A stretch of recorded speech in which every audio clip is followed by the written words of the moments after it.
Hello and welcome to Ellen Ruth's Soap. I'm Ellen and today we're not making soap, we're going to make bath bombs. I have just recently published a couple of different calamine soap videos and it got me thinking I make calamine bath bombs, so I think they would pair together great. So here is the calamine powder I'm using. I got this on Amazon and I'll leave a link down below.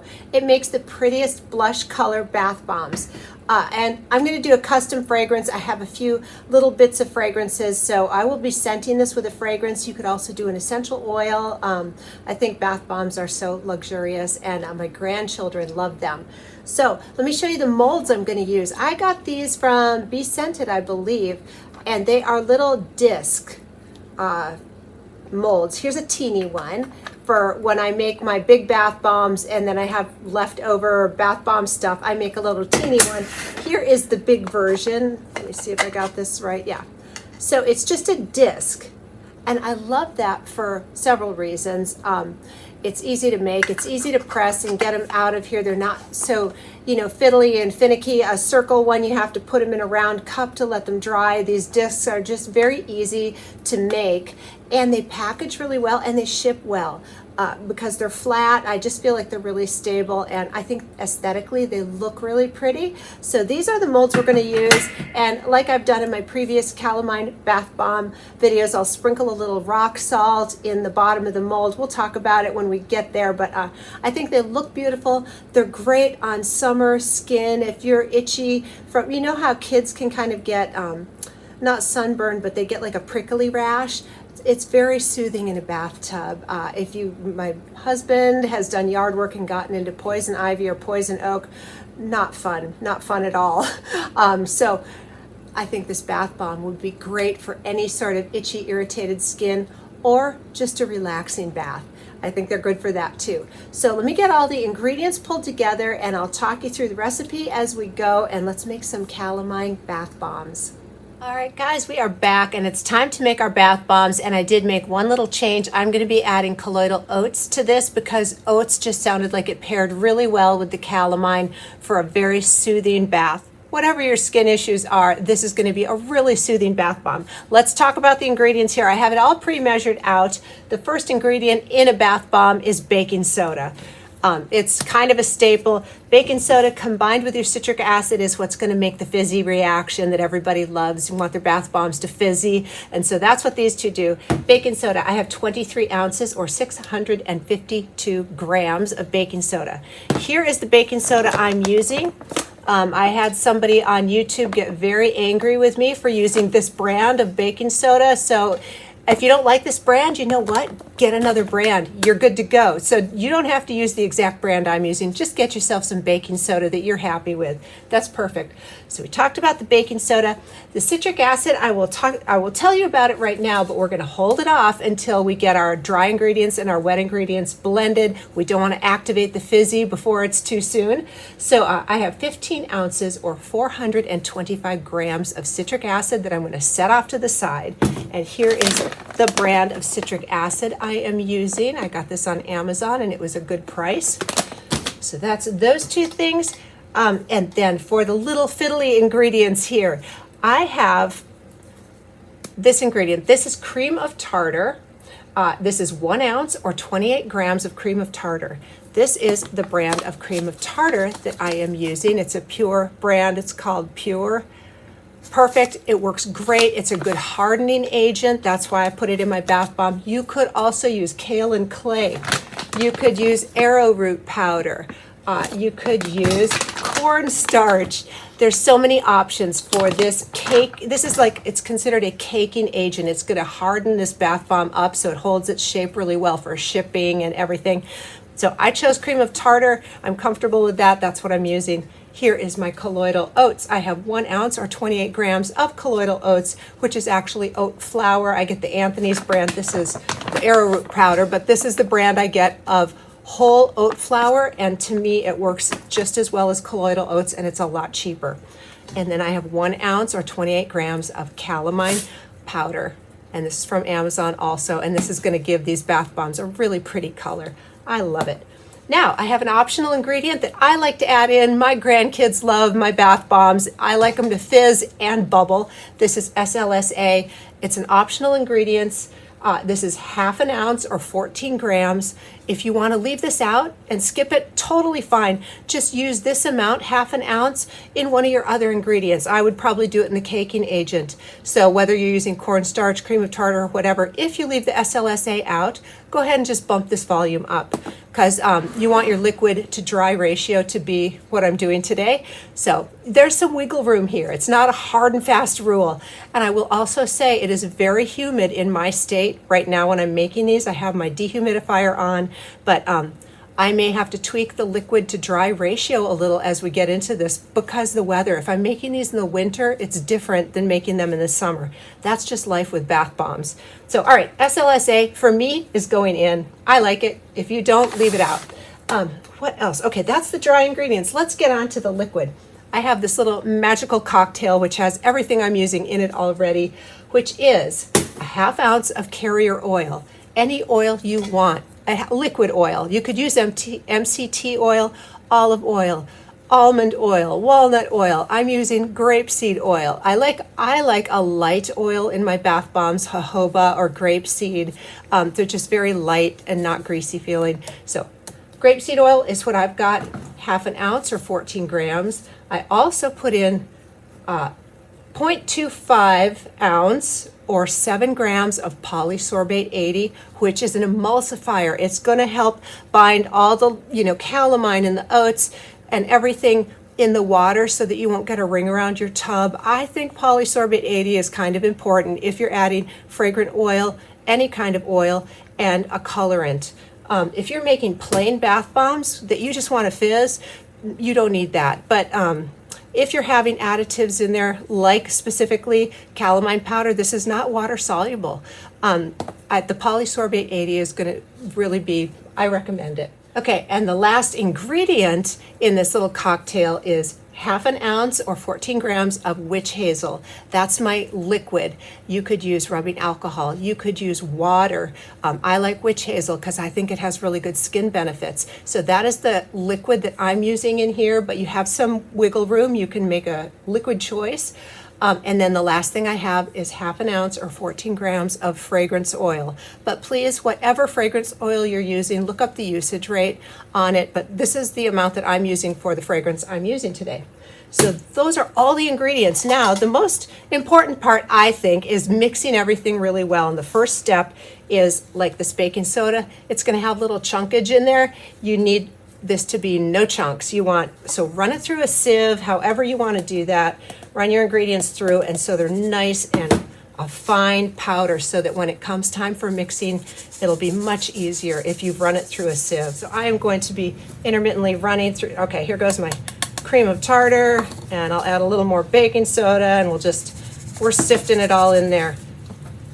The other caution is when you're using SLSA, please put on a mask. A respirator mask is best if you've got it. I don't know if you can pick this up, but when you're sifting dry ingredients, you get a powder that comes up. You do not want to inhale the SLSA. It's not fun. It'll make you cough. You won't like it at all. Trust me on that. So get your mask on, a respirator if you've got it, when you put your SLSA in there.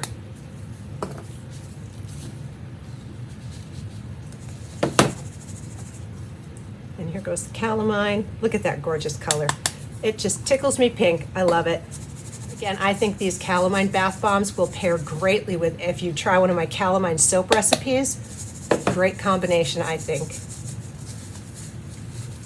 All right, and now it's time for the mixing portion of our video, and I wanted to show you real quick the rock salt I'll be putting inside the molds just for a little, it just looks aesthetically beautiful, and salt is great in your bath, so that's going in there. I have a spritzer bottle off to the side which has witch hazel in it.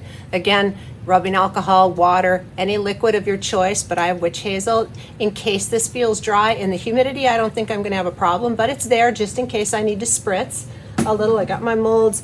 And so right now it's time for our liquid portion. And we're going to get this blended up really, really well, and then we'll add the citric acid last so that we will reduce any chance of activating that citric acid and getting it to fizz too early. All right, so while I'm getting this all blended up here, and if you have a stand mixer down in your studio, you could use a stand mixer.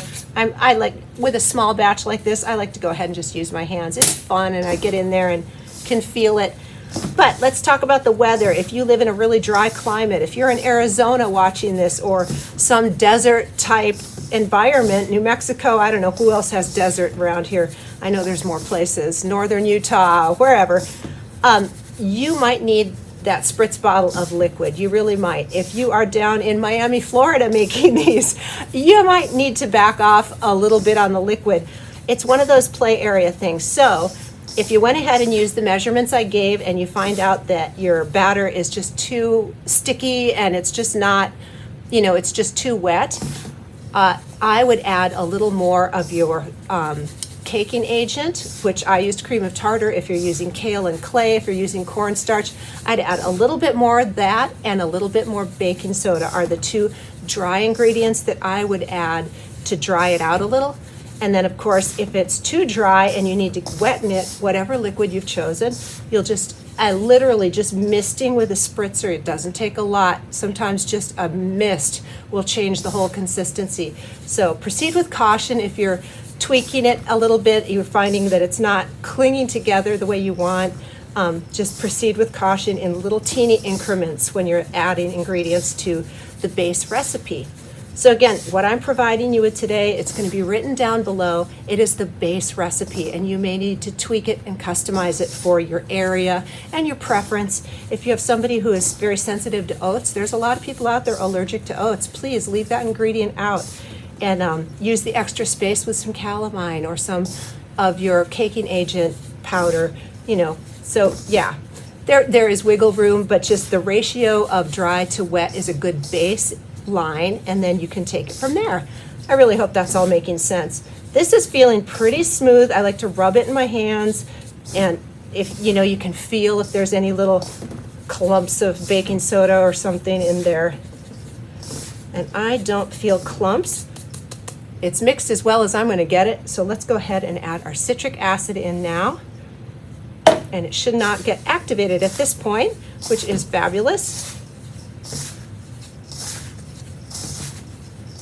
All right, and we're just going to mix this, and then we'll do our squeeze test to see if it's ready to be pressed in our molds, and we'll hold the shape.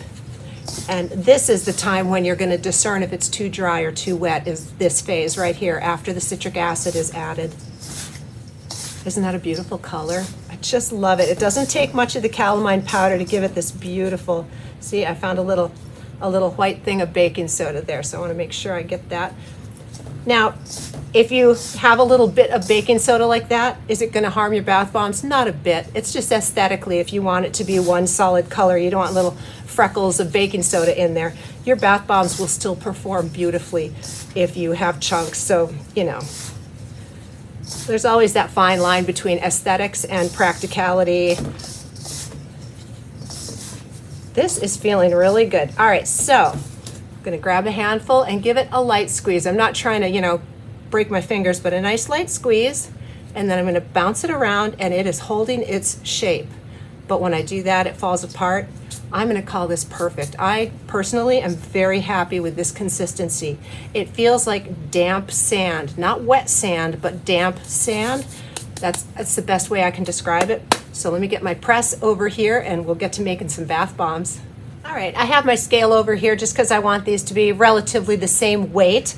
And when you have a bath press like this is the top half, the thick end, and you put the little end down here so you can pack your product in there, and then this is the end that squishes it down. So I'm going to put a paper plate on my scale, put my bottom part of my mold on here and tear it out, and then when I get my first one done, that'll be like my approximate weight for all the rest of my bath bombs. So now I'm going to take a little bit of my rock salt and just sprinkle it on one side in my mold here. Gosh, this is hard for you to see. Let me pull this over a little. There we go. Not much, and I just want it on like one side. There, that looks good. I don't know if you can see that. You see that? It's just going to be pretty when it's all pressed and done. It's not bringing a lot to the table, but it sure does look pretty. All right, I'm going to tear that out. and start packing in very loosely right now.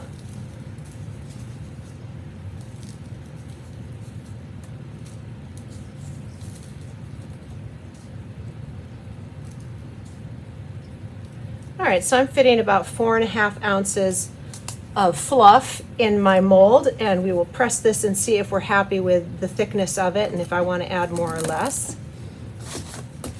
Now, let me bring over, this is my little hand press.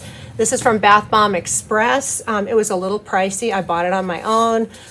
They're not sponsored or anything, but it makes it a little easier on my wrists. I'm going to try and find one on Amazon that might be a little cheaper, but it's pretty easy. You just put your mold in there and you press on the lever instead of with your hands, and it's a little more user-friendly. Now, I like to take my press and flip it and just do it on the other side just for good measure. You don't have to, but that's how I like to do it.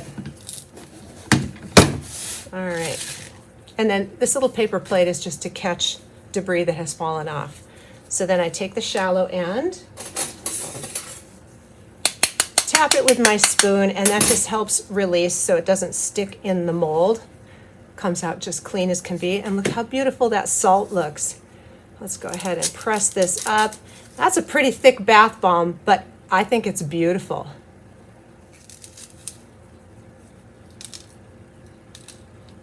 All right, there's one. And I will probably, that's a little thick. I'm probably going to go back down to 4 ounces each and see how many I can get out of this batch.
I've got them all pressed and ready to go. Sit over by my dehumidifier and dry out. I'm going to let them sit for about 12 hours like this. Then I'm going to flip them over and let them sit for another 12 hours, and then we'll come back and talk about wrapping. But what I got here was 10 4+ ounce big bombs and 2 little almost 1 ounce bombs. This is the press I use for my shower steamers. They're just so adorable, and we will test drive these after they're fully dried. But right now I've got a little bit of extra fluff in the bottom, so let's just give this a test run here. I love doing this. Look at that. It's absolutely creamy, dreamy. These bath bombs are so soothing. And it makes, that's the SLSA. It's just creamy and light feeling. It doesn't feel oily. Grapeseed oil is very light. It's just indulgent feeling. I'm loving it. We are back. It's been 2 days. My basement was, I think, probably a little humid because of the summer, so I let these dry a little bit longer, but they are fully dry, hard as can be. And beautiful and smell amazing and look amazing. I just love these. But with bath bombs, I recommend shrink wrapping them to preserve them so moisture doesn't get in. It helps hold their shape really well for shipping and everything. So I like to shrink wrap. If you want to wrap in paper after you shrink wrap, you could do that. Let's talk about the labels I'm using today. Well, I'll show you. So I have what this bath bomb is, my name, and the ingredients in descending order from greatest to least. These are the 2-inch labels I'm using today from onlinelabels.com, and I used Maestro Label Designer. They have templates on there when you buy from them, and I'm not affiliated with them at all. I paid full retail for these and bought them on my own, but this is what I'm using today. And I have my 6x6 inch shrink bags, and I got these on Amazon.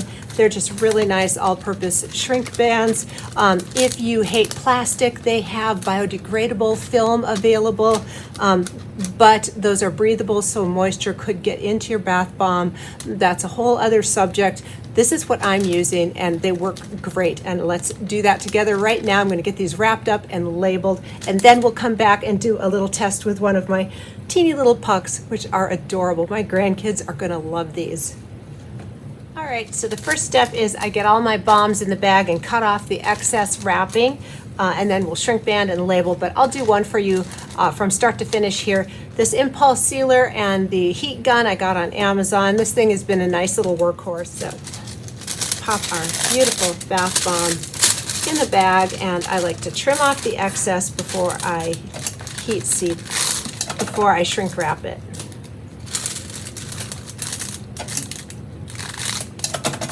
There we go. And normally I would just do them all like this and then come through and do the heat gun, but for the purposes of YouTube, let's go ahead and shrink this down.